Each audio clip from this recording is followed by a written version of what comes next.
और वो दीप सिद्धू जो भाजपा का नेता है, उसकी फोटो प्रधानमंत्री के साथ है, देश के गृह मंत्री के साथ है। भारतीय जनता पार्टी को इसका जवाब देना चाहिए कि भाजपा के नेताओं ने लाल किले का अपमान क्यों किया, तिरंगे का अपमान क्यों किया। मैं ये कहना चाहता हूं मान्यवर, इनके जुर्म के कारण हिंदुस्तान के महान किसान नेता बाबा महेंद्र सिंह टिकैत के बेटे राकेश टिकैत को रोना पड़ा और यह कहना पड़ा कि भाजपा के लोग घेर कर हमें लाठियों से पीटना चाहते हैं।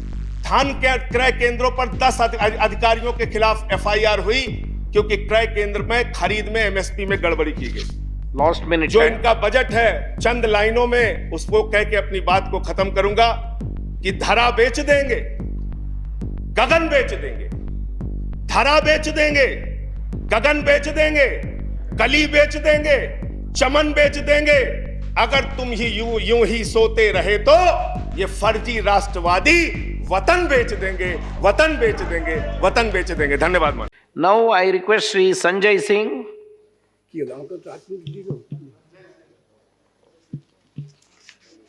धन्यवाद मान्यवर, आपने इस अति गंभीर विषय पे मुझे अपनी बात कहने का मौका दिया।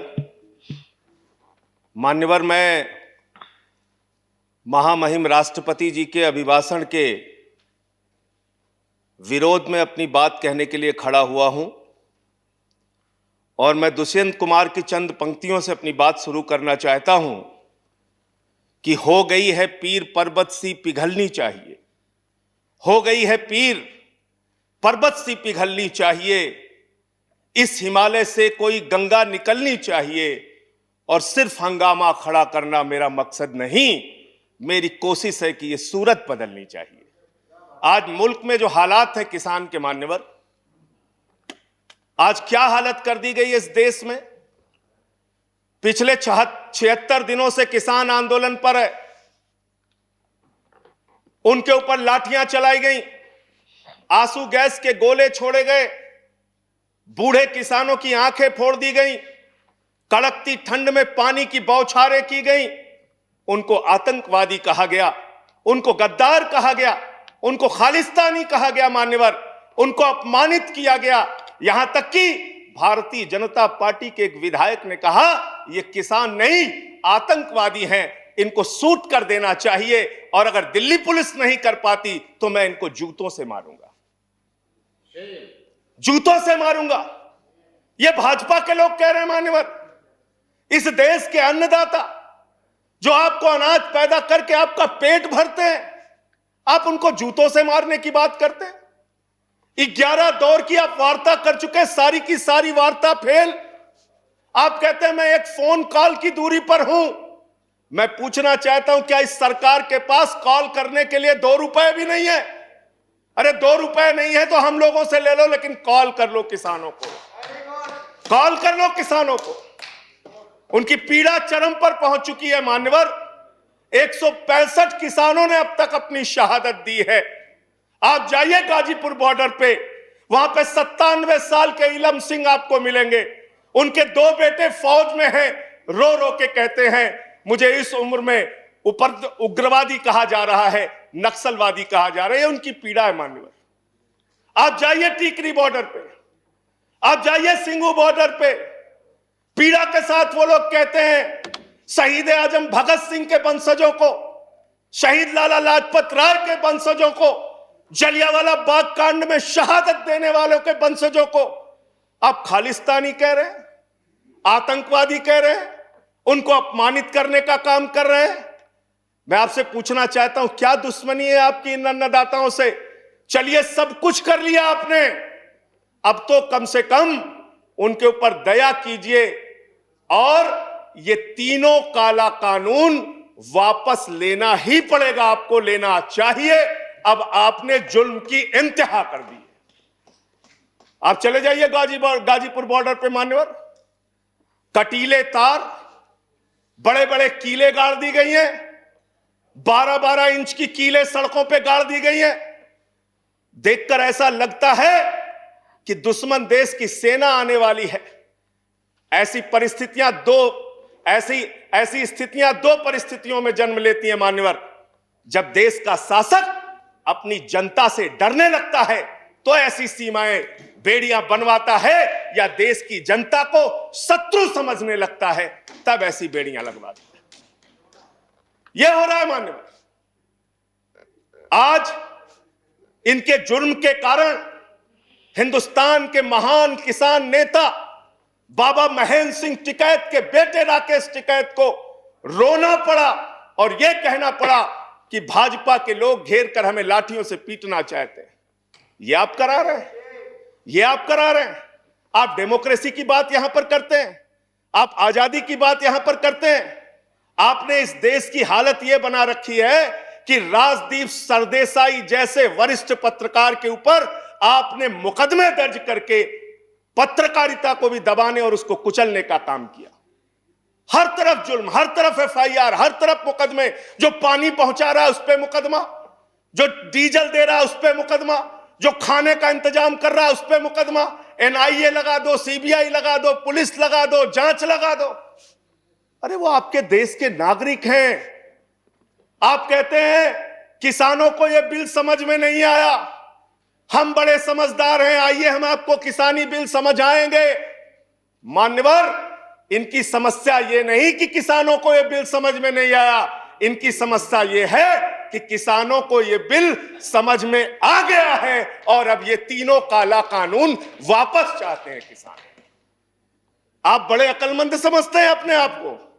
अरे किसान को इतना मूर्ख मत समझिए भाजपा के लोगों। वो बिगड़ैल बैल की नाक में नकेल डालते हैं, आपकी सरकार के नाक में भी नकेल डाल देंगे, चिंता मत कीजिए। मैं आज सुन रहा था मान्यवर, मुझे बड़ा आश्चर्य हुआ। सारी की सारी भारतीय जनता पार्टी की सांसद जितने भी नेता बोल रहे थे, कह रहे हैं कांग्रेस पार्टी ने 2019 के घोषणा पत्र में इसको लिखा था। यह बिल तो कांग्रेस पास करना चाहती थी।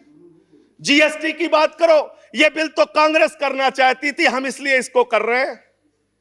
लेकिन वो सांसद यह बताना भूल गए कि जब यह बिल कांग्रेस लेकर आई थी तो उस समय स्वर्गीय अरुण जेटली जी ने और स्वर्गीय सुषमा स्वराज जी ने उस समय बिल का विरोध किया था।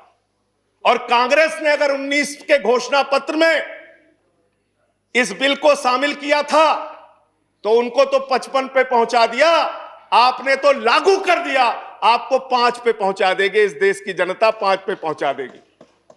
इसलिए अगर आप कांग्रेस के सपनों को पूरा करने के लिए आए हैं तो जनता को भ्रमित मत कीजिए। अपनी पार्टी का नाम बदलकर भारतीय जनता पार्टी से कांग्रेस पार्टी कर लीजिए, कांग्रेस ए हो जाए, कांग्रेस बी हो जाए, जनता प्रचार करे। आप लोग समझें आप क्या कहना चाहते हैं, जनता तय कर लेगी। मान्यवर, इस बिल में क्या क्या लिखा है वो बातें आपको बता के और थोड़ी बातें कह के अपनी बात खत्म करूंगा। असीमित भंडारण की छूट दी गई है इन बिलों में, और वो क्यों दी गई है? 2 साल से अडानी का 100 एकड़ जमीन का लैंड यूज चेंज करने की एप्लीकेशन हरियाणा सरकार के पास पेंडिंग थी। लेकिन 7 मई को जब पूरे देश में लॉकडाउन लगा था, उस समय उस लैंड यूज को चेंज करके 100 एकड़ जमीन पर अडानी को भंडारण कोल्ड स्टोरेज बनाने की छूट दी गई और 5 जून को ऑर्डिनेंस के जरिए असीमित भंडारण और कोल्ड स्टोरेज बनाने की छूट दी गई। तो यह बिल किसानों के लिए नहीं लाया गया, अपने 4 पूंजीपति मित्रों के लिए यह सरकार यह काला कानून लेकर आई है। उन्हीं को फायदा पहुंचाने के लिए काला कानून लेकर आया गया है, उन्हीं के लाभ पहुंचाने के लिए काला कानून। यह सरकार 130 करोड़ हिंदुस्तानियों की सरकार नहीं है मान्यवर, यह सरकार उन 4 पूंजीपति लोगों की सरकार है जिनके लिए कानून बनाते हैं और जिनसे चंदा लेकर ये लोग चुनाव लड़ने का काम करते हैं। यह उनके लिए बनाई गई है मान्यवर। मान्यवर, इस सरकार में कहा गया दिल्ली के मुख्यमंत्री के बारे में कि किसानों का साथ दे रहे हैं, किसानों का साथ दे रहे हैं। मैं पूरी जिम्मेदारी के साथ कहना चाहता हूं सदन के अंदर, दिल्ली के मुख्यमंत्री अरविंद केजरीवाल, आम आदमी पार्टी किसानों का साथ दे रही थी, देती रहेगी। और आपने हमसे 9 स्टेडियम मांगा जेल बनाने के लिए, केजरीवाल जी ने इनकार किया। हम वहां पानी का इंतजाम कर रहे हैं, आप पानी का इंतजाम रोक रहे हैं। हम वहां शौचालय का इंतजाम कर रहे हैं, आप वहां शौचालय का इंतजाम रोक रहे हैं। आप वहां पर लोगों को पानी, खाना, शौचालय, इस तक पर प्रतिबंध लगाना चाहते हैं। इंटरनेट, वो दुश्मन देश के नागरिक हैं क्या? उनके साथ इस तरह का व्यवहार आप कर रहे हैं। एक माहौल बनाया गया 26 जनवरी को, लाल किले पे हमला, लाल किले पे हमला। 7 रूट पे किसान ट्रैक्टर रैली लेके निकला, मान्यवर तिरंगा रैली लेके निकला, और 7 रूट पर कहीं किसान ने कोई उपद्रव नहीं किया, कोई हिंसा नहीं की। जो लाल किले पे लोग आए थे वो भारतीय जनता पार्टी के लोग थे, जिन्होंने लाल किले पे हमला किया, जिन्होंने लाल किले पर तिरंगे का अपमान किया। और वो दीप सिद्धू जो भाजपा का नेता है, उसकी फोटो प्रधानमंत्री के साथ है, देश के गृह मंत्री के साथ है। भारतीय जनता पार्टी को इसका जवाब देना चाहिए कि भाजपा के नेताओं ने लाल किले का अपमान क्यों किया, तिरंगे का अपमान क्यों किया।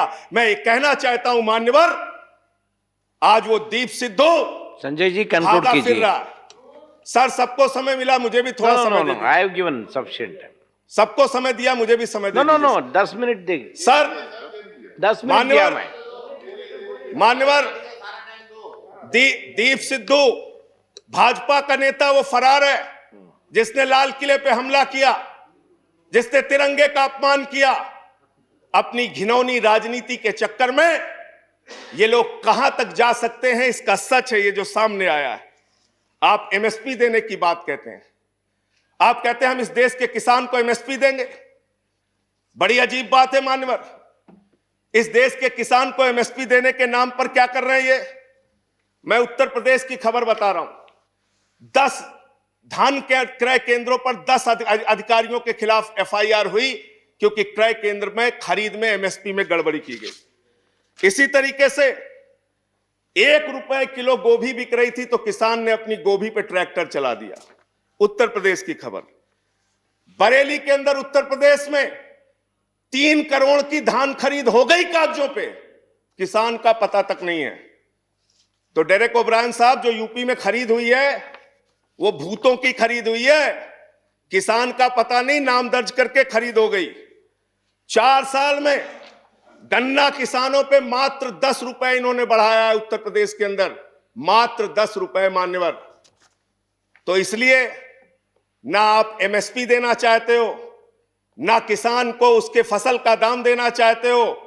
असीमित भंडारण की छूट देकर आपने पूंजीपति मित्रों को यह सुविधा दे दी कि सस्ते में किसान से अनाज खरीदेंगे, सस्ते में किसान से फल खरीदेंगे, सस्ते में किसान से सब्जियां खरीदेंगे, उसका बड़े बड़े स्टोरेज में भंडारण करेंगे, जमाखोरी करेंगे, और जब बाजार में फल सब्जियों की कमी हो जाएगी, अनाज की कमी हो जाएगी, तो महंगे दामों में जनता को बेचेंगे। यानी आपने महंगाई को, जमाखोरी को, कालाबाजारी को इस बिल के माध्यम से लीगलाइज करने का, वैधता प्रदान करने का काम किया है। इस देश में महंगाई बढ़ाने का काम किया है, उसका रास्ता आपने खोला है। इसलिए भी ये बिल, तीनों का तीनों काला बिल वापस लिया जाना चाहिए। Thank you.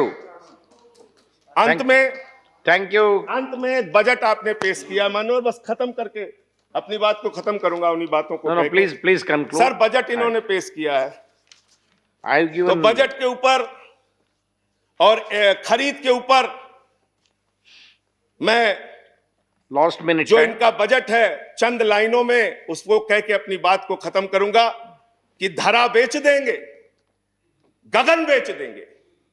धरा बेच देंगे, गगन बेच देंगे, कली बेच देंगे, चमन बेच देंगे।